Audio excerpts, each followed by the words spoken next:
Hello, अस्सलाम वालेकुम, good morning, नमस्ते, my dear students, how are you? Today my topic is very interesting, my dear students.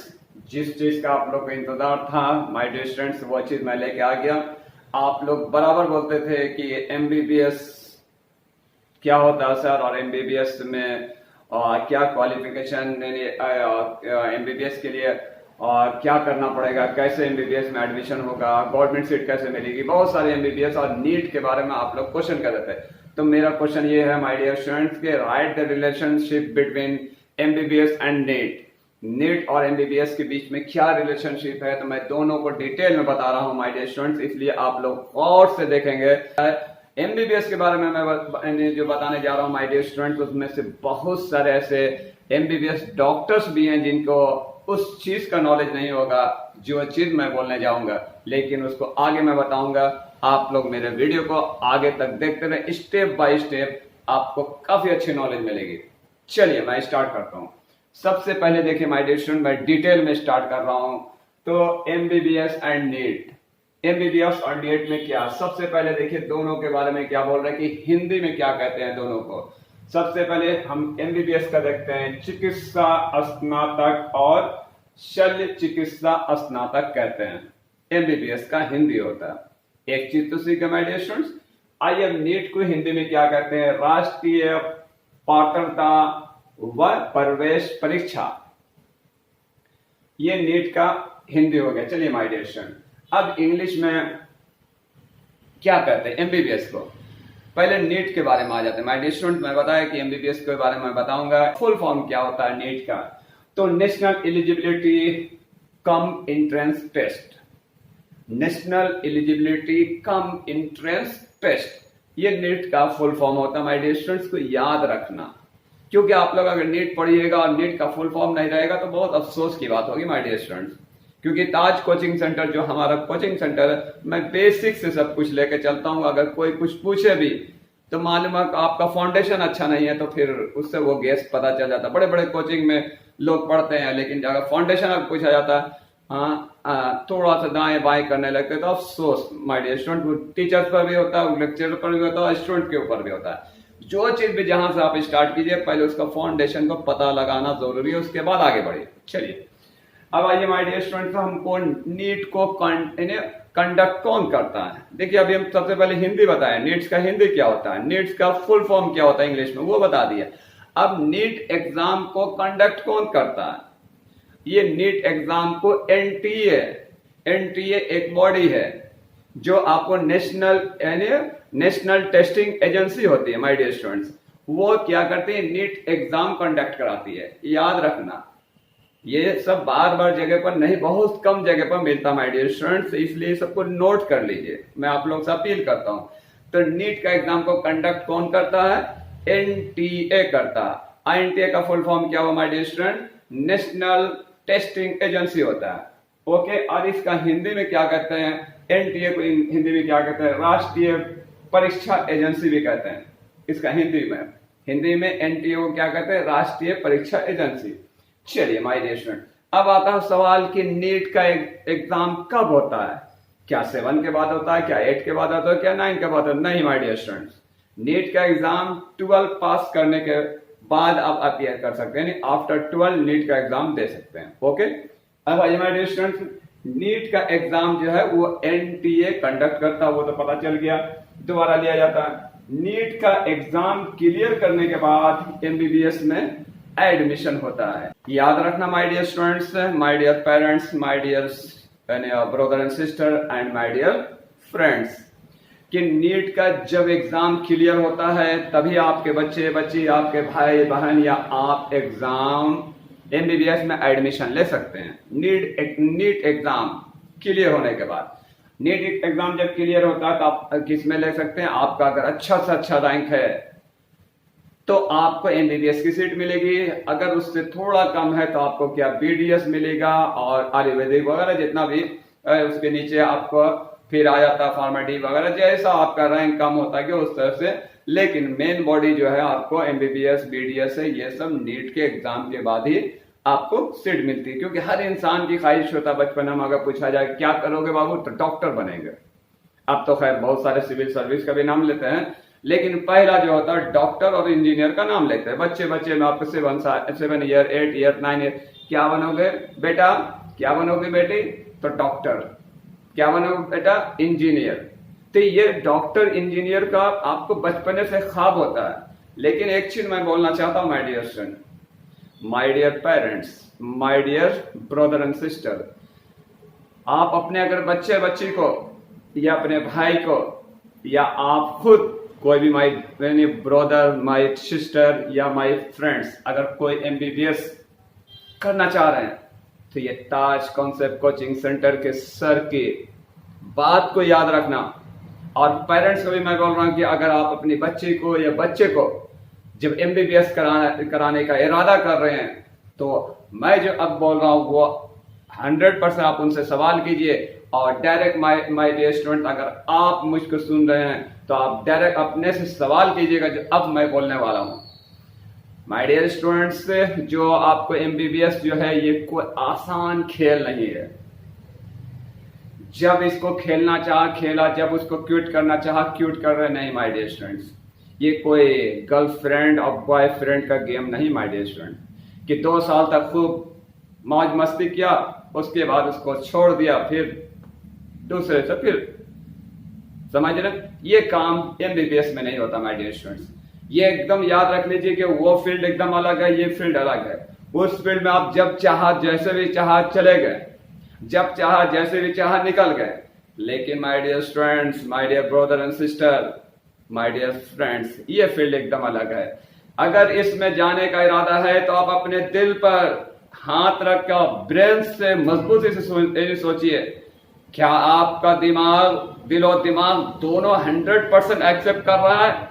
क्या हाँ 100% तुम करो, तुम कर सकते हो। अगर ये अंदर के आत्मा बोल रहा और दिमाग सोच करके आपको दिल कह रहा कि नहीं 100% मैं कर सकता हूं, मैं कर सकती हूं, और आपका फाइनेंशियल, यानी फाइनेंशियल कहने के मीन्स आपके पेरेंट्स की आमदनी अच्छी है। याद रखना पेरेंट्स, ये भी चीज, अगर आपकी आमदनी अच्छी नहीं है तो एमबीबीएस कराने से कोई फायदा नहीं, क्योंकि एमबीबीएस बहुत महंगी पढ़ाई है। गवर्नमेंट सीट आने के बाद भी आप कहां से लाइएगा, आप कहां से, बहुत सारे खर्चात उसके बाद भी रहते हैं। लेकिन अगर आपके पास पॉसिबिलिटी है कि हम ये चीज वो चीज को हम क्या निकाल के पढ़ा सकते हैं, तो बेशक अगर आपका बच्चा बच्ची 100% जो मैं बोला कि दिलो और दिमाग से सोच करके अगर उनका जवाब आता है माइंड और दिलो दिमाग से दोनों से, 100% मैं कर सकता हूं, मैं कर सकती हूं। क्योंकि मैं बार बार बोल रहा हूं, ये गर्लफ्रेंड और बॉयफ्रेंड का बात नहीं होना चाहिए my dear student, my dear brother and sister. क्योंकि ये समझ लीजिए जब हम इसमें गए तो कंप्लीट करके निकलना, बीच में नहीं छोड़ना। ये बीच में छोड़ने का आदत, यही दोनों चीज में जो अभी हम इससे पहले एग्जांपल कर रहे हैं, यही काम में 99% लोग बीच में करते रहते हैं। तो ये आदत उसमें न करना, उसमें नौज बिल्ला करते हैं। अगर भगवान न करे कि अगर ये सब होता है तो माँ बाप की भी इज्जत जाएगी, आपकी भी इज्जत जाएगी, माँ बाप की पूरी दौलत भी चली जाएगी। क्योंकि आपके इसमें 2 साल 3 साल लगाएंगे, और अगर आप बाद में क्विट करते हैं तो याद रख लीजिए कि कहोगे ना घर के रहिएगा ना घाट के रहिएगा। इसलिए मैं साफ बोलता हूं, ताज कॉन्सेप्ट कोचिंग का यही पहचान है कि जो बोलता है साफ बोलता है, आपके लिए बोलता है, अपने लिए नहीं बोलता है। जो मैं समझा रहा हूं आपके लिए समझा रहा हूं माय डियर स्टूडेंट्स, इसको समझना। और ये माय डियर स्टूडेंट्स, यानी आप जब भी यानी लीजिए, मैं भी आपको शुभकामनाएं देता हूं। मैं भी भगवान से प्रार्थना करता हूं, मैं भी अल्लाह से दुआ करता हूं कि आप लोग नीट कंप्लीट करें और एमबीबीएस करें, मेरे तरफ से भी मतलब, क्योंकि मैं भी पढ़ाता हूं नीट वाले को।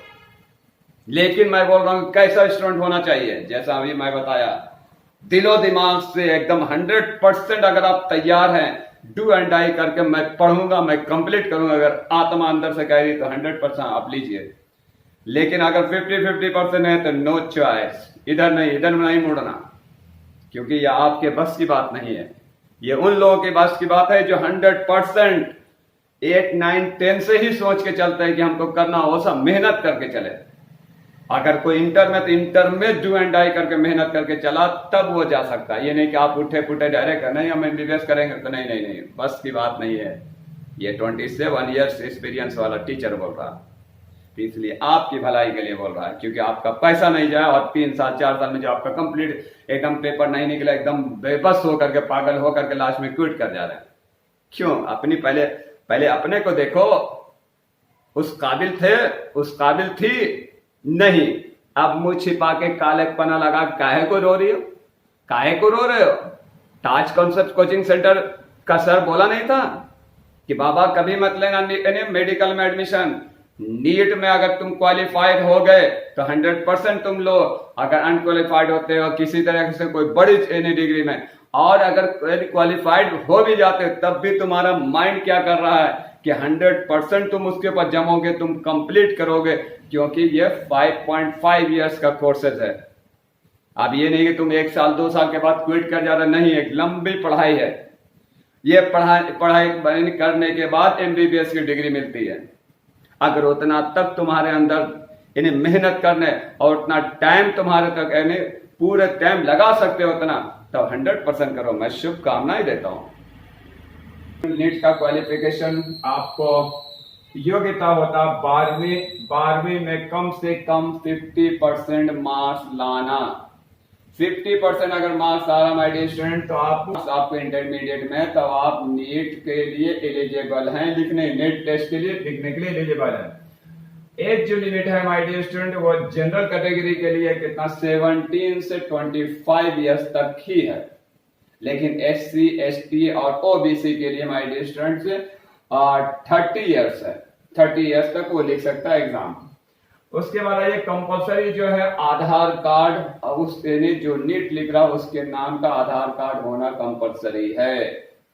उसके बाद ये नीट पेपर, कितने पेपर होते हैं सर? नीट एग्जाम के लिए कितना पेपर होता है, कितने नंबर का होता है, क्या निगेटिव मार्किंग होता है, टोटल कितना क्वेश्चन आता है और टोटल कितना मार्क्स होता है नीट का? तो मैं सब बता रहा हूँ आज माय डियर स्टूडेंट। नीट में 3 सब्जेक्ट होते हैं, ऐसे देखा जाए बायोलॉजी को लगा के 2 तो 4 होते हैं, फिजिक्स, केमिस्ट्री, जूलॉजी, बॉटनी। अब आइए माय डियर स्टूडेंट, फिजिक्स के जो क्वेश्चन होते हैं वो 45 क्वेश्चन होते हैं, हर सब्जेक्ट के 45, फिजिक्स के 45, केमिस्ट्री के 45, जूलॉजी के 45 और बॉटनी के 45 क्वेश्चन पूछे जाएंगे। लेकिन माय डियर स्टूडेंट्स, हर एक क्वेश्चन के 4 मार्क्स होते हैं।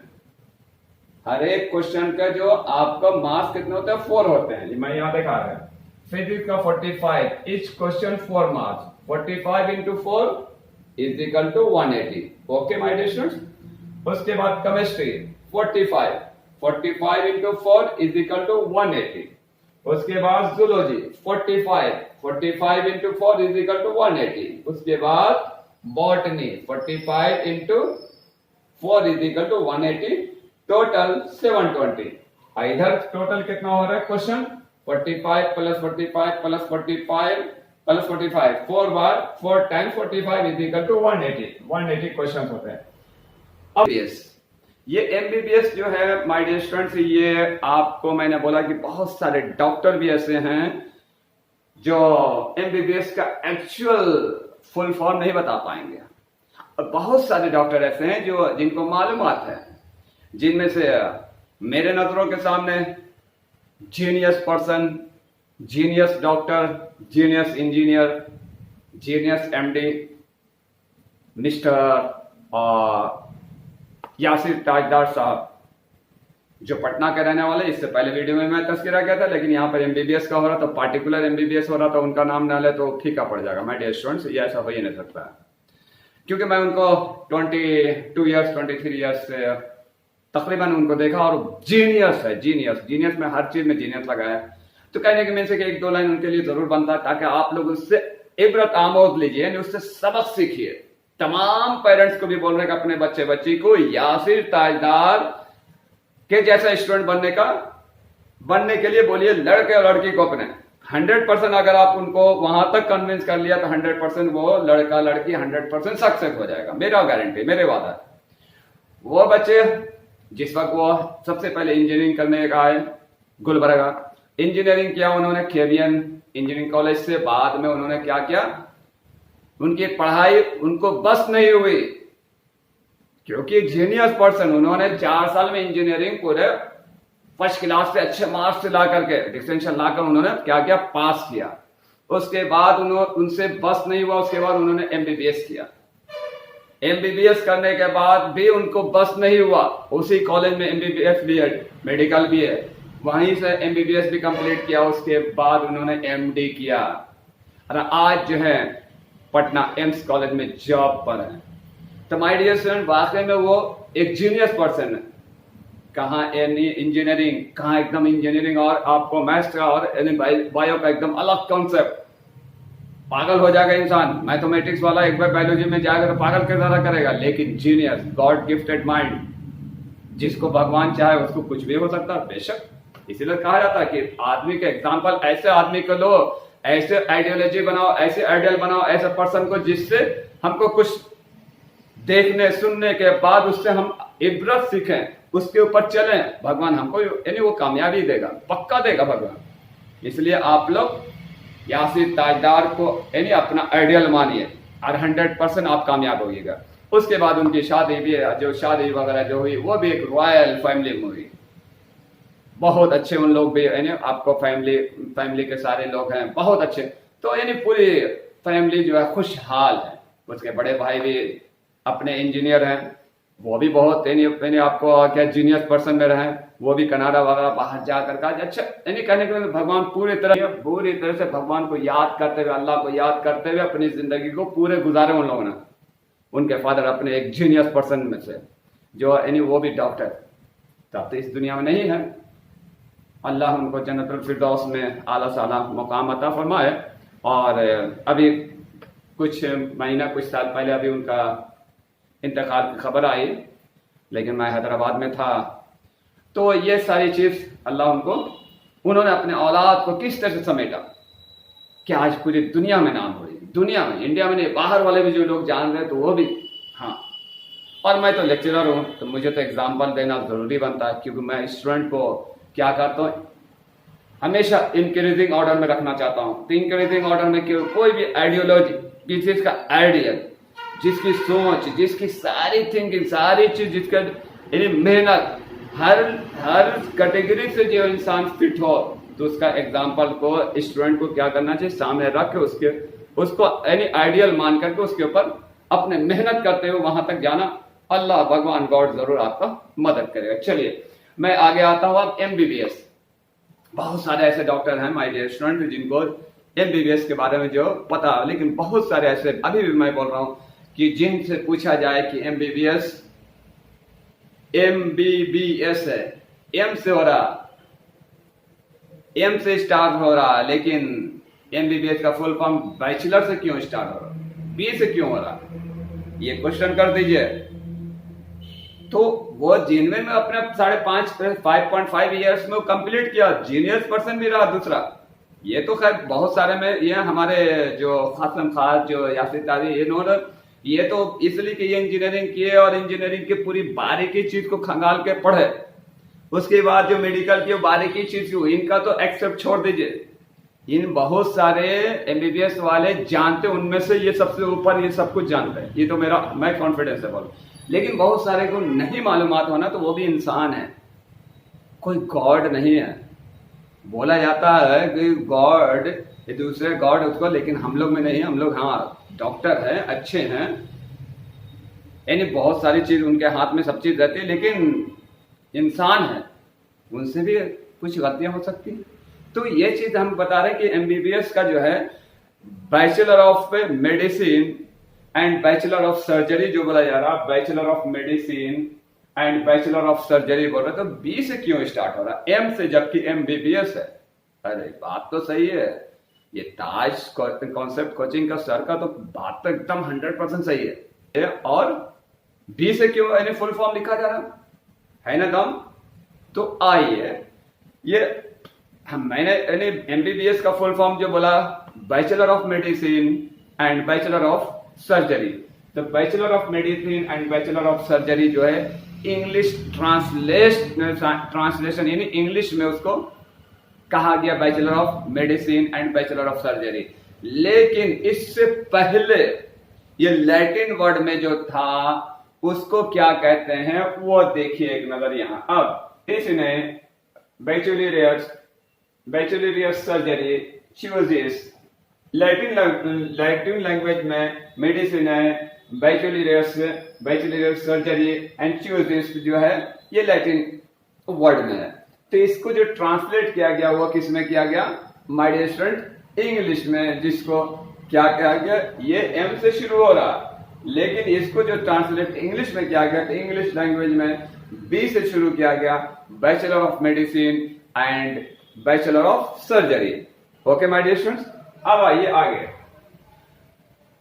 ये जो एक्चुअल जो ये है ये कौन से कौन से कंट्री का, ये यूके कंट्री का आपको कॉन्सेप्ट दिया हुआ है। कौन से, ये जो यूके कंट्री का कॉन्सेप्ट दिया हुआ है, bachelor of medicine and bachelor of surgery. ये किसने, कौन कंट्री दिया, यूके कंट्री, जिसको काफी कंट्री फॉलो करते हैं, इंक्लूडिंग इंडिया भी उसको फॉलो करता है, यानी यही bachelor of medicine and bachelor of surgery के पर। आइए माय डियर स्टूडेंट्स आगे की तरफ हम देखते हैं कि अब आगे में क्या बोल रहा है कि ये कितने इयर्स का कोर्स होता है। तो ये 5.5 इयर्स का एमबीबीएस कोर्सेज होते हैं। ओके, अब आइए इसमें क्या होता है, एकेडमिक ईयर जो होता है 4.5 इयर्स का एकेडमिक ईयर्स होता है और 1 ईयर जो होता है मैंडेटरी इंटर्नशिप होता है।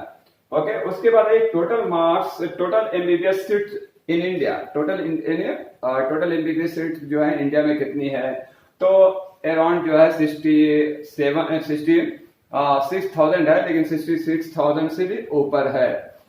तो नंबर ऑफ स्टूडेंट्स जो है इसमें अपियर जो होते हैं नीट में, तो apply 13 lakh to 14 lakh different entrance examination, उसमें आपको नीट भी है, AIM एम्स का भी एग्जाम है, और फिर अलग अलग बहुत सारे एग्जाम जो हैं वो, तो ये सारे इसमें आते हैं। अब आते सवाल ये थे कि top medical college in India में कौन कौन सा है, तो सबसे पहले एम्स का नाम आता है मेरे students, All India Institute of Medical Science, AIIMS.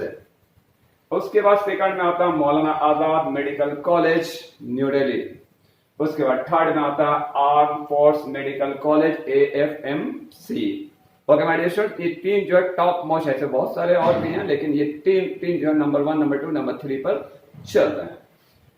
अब आइए माय डियर स्टूडेंट, मैं आपको आता है कि आफ्टर एमबीबीएस क्या करना सर, एमबीबीएस कंप्लीट होने के बाद क्या करना सर, तो आइए मैं उसके ऊपर भी एक लेक्चर दे देता हूं। तो सबसे पहले देखना माय डियर स्टूडेंट, जब एमबीबीएस कंप्लीट हो जाता है तो आप self any employment through the private practice कर सकते हैं, अपना मेडिसिन, अपना एक हॉस्पिटल वगैरह, अपना एक प्रैक्टिस का यानी आप अपना सेल्फ खोल सकते हैं। उसके बाद government job in the health service department में भी जॉब कर सकते हैं। उसके स्टडी अब्रॉड, बाहर यानी MD वगैरह और यानी इसका आगे पढ़ने के लिए बाहर जा सकते हैं। उसके ऊपर फिर क्या, defence services job in the army, navy and air force में भी आप जा सकते हैं, उसमें भी आपके लिए जॉब एप्लीकेबल रहता है। अब आता अर्निंग पैटर्न क्या है, इनका अर्निंग पैटर्न के ऊपर भी मैं थोड़ा सा मैंने आपको बता देता हूं। अर्निंग पैटर्न अगर मेरे से पूछा जाए मेरे स्टूडेंट्स के एमबीबीएस से डॉक्टर का अर्निंग पैटर्न क्या होता है, तो अर्निंग पैटर्न एक कॉमन सेंस लगा सकते हैं कि कोई कुछ बोल सकते हैं, कोई बोले 35,000 है, कोई 40,000 बोले कि मेरा महीना का 40,000 है। तो माय डियर स्टूडेंट्स, आप अगर थोड़ा मीडियम अच्छे डॉक्टर पर, बहुत अच्छे डॉक्टर की मैं बात करें, अगर मीडियम में एक अच्छे डॉक्टर हैं तो वहां जाइए, आप नंबर लगाइए। अगर आपका नंबर, सपोज कीजिएगा आपका नंबर आता है 55 नंबर आ रहा है, तो आप इसको एक्सेप्ट करके मान के चलिए कैलकुलेशन अराउंड कि वहां पर 90 पेशेंट जरूर डेली देख रहे होंगे डॉक्टर साहब। जब आपका नंबर 55 है तो अराउंड हो सकता है कि वो 90 यानी डॉक्टर को जरूर देख रहे होंगे। अब एक पेशेंट का जो है प्राइवेट में डॉक्टर साहब की फीस जो रहती है वो कितना, 500 है अप्रोक्सीमेटली, मान लिया 500। तो 500 इंटू उसको 90 से इंटू कर दीजिए, तो कितना हो रहा है, 9 5 45 यानी 45,000 एक दिन का। तो एक दिन का जो आपको क्या रहा, एक मीडियम में अच्छे डॉक्टर बता रहे, अच्छे डॉक्टर यानी हो सकता है और सबका सबका अलग अलग, और इसमें भी डॉक्टर में भी क्या अलग अलग कैटेगरी होते हैं, अलग अलग फील्ड होते हैं, कैटेगरी माने अलग अलग फील्ड होती है, किसी का बहुत ज्यादा डिमांड होता है तो अलग अलग, इसमें हम उसमें उतना डिटेल में नहीं जा रहा, एक अप्रोक्सीमेटली मैं बता दिया कि ऐसे एवरेज निकाल सकते हैं। अगर किसी का अगर मान लीजिए 30 यानी आपको वन डे में पूरा 30 ही देखते हैं या 40 देखते हैं तो 40 का एवरेज निकाल लीजिए। किसी का 15,000, 20,000, 25,000 यानी पर डे, आप पर डे के हिसाब से समझ लीजिए माय डियर स्टूडेंट क्या लगेगा, कितना हो जाएगा। तो खैर एक डॉक्टर को बनने में कितना मेहनत भी लगता है उस हिसाब से उसके लिए बहुत सुटेबल ये जो आपको सैलरी है, जो पैसा है, उसकी मेहनत का फल है।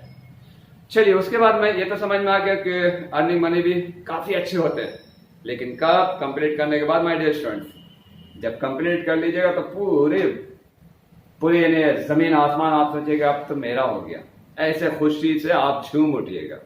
ठीक, चलिए माय डियर स्टूडेंट अब आ गए NEET is a negative marking. क्या नीट में नेगेटिव मार्किंग है? Yes my dear student, NEET जो है नेगेटिव मार्किंग भी रहता है और नेगेटिव मार्किंग टेस्ट है फॉर एवरी इनकरेक्ट, हर एक इनकरेक्ट जो गलत जाने पर रिस्पॉन्स 1 मार्क्स इज डिडक्टेड। एक गलत जाने पर एक ही मार्क्स डिडक्ट होता है, लेकिन एक सही जाने पर माय डियर स्टूडेंट 4 मार्क्स मिलते हैं। तो यहाँ पर क्या बोल रहा है, आगे क्या बोल रहा है कि आपको 4 + 4 for correct answer -4 and incorrect answer, यानी गलत जाने पर -1 नंबर कट होता है, सही जाने पर +4 मार्क्स मिलता है। तो आई होप कि आप लोग को मेरी बात 100% जो MBBS और नीट के बारे में जो समझाया 100% आज बहुत सारे नॉलेज आप लोग को मिले होंगे। तो इसी की खुशी में माय डियर पेरेंट्स, सबसे पहले मेरे लिए सरों आंखों पर मेरे तमाम स्टूडेंट के पेरेंट्स, तमाम दोस्त के पेरेंट्स, तमाम ब्रदर एंड सिस्टर के पेरेंट्स सबसे पहले मेरे लिए ऊंचाई पर है, सरों आंखों पर है। उनसे अपील है कि आप ज्यादा से ज्यादा मेरे वीडियो को सारे कांटेक्ट में जितने भी आपके व्हाट्सएप पर हैं उनको शेयर कर दें, ताकि जिन लोगों को अभी तक MBBS का रियल में फुल फॉर्म नहीं पता था, आप अपने दिल पर हाथ रखिए कि आपको पता था MBBS का फुल फॉर्म नहीं बोल रहा हूं, bachelor of medicine and bachelor of surgery नहीं बात कर रहा हूं।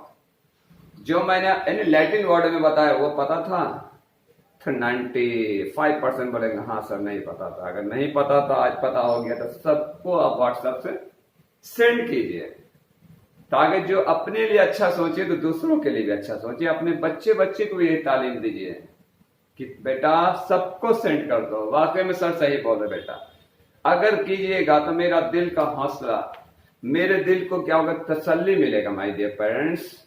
और नहीं कीजिएगा, चलिए भगवान आपको खुश रखे। मैं तो हमेशा आप लोगों के लिए अच्छा ही कहूंगा, लेकिन कभी कभी इस गरीब के लिए आप लोग भी सोच लीजिए my dear parents, my dear brother and sister and friends. अगर अच्छा सोच रहे हैं तो भगवान भी अच्छा वाले के लिए अच्छा ही सोचता है, और नहीं तो इस नाचीज की तरफ से तो हमेशा आपके लिए अच्छा ही कहा जाएगा। और दूसरी अपील माय डियर पेरेंट्स आप लोगों से कि जिन लोग भी अभी अगर इंटरमीडिएट में जिनके बच्चे हैं तो 100% ताज कॉन्सेप्ट कोचिंग सेंटर भेजिए। मेरा नंबर है 9700086068 है या 9030670171 भी है। तो आप इस पर कांटेक्ट करके 100% इंटरमीडिएट में आप एडमिशन करा सकते हैं। पहले फिजिक्स, केमिस्ट्री, बायो का ट्यूशन पढ़ा सकते हैं। नीट का भी क्लास स्टार्ट है, और खास करके अभी तो नीट के तो बहुत कम है, लेकिन इन्हीं इंटरमीडिएट के क्लास स्टार्ट हो चुके हैं। और मैथ्स स्ट्रीम वाले के लिए भी MPC भी स्टार्ट हो चुके हैं, और आपको BCom, MBA इस सभी के ट्यूशन स्टार्ट हो चुके हैं। इसलिए सारे 10th के भी ट्यूशन स्टार्ट होगा। मैं तमाम लोगों से अपील करता हूँ जल्द से जल्द अपने बच्ची को ताज कॉन्सेप्ट कोचिंग में एडमिशन कराएं और उनका फ्यूचर को उज्जवल बनाएं। Okay my dear student, bye.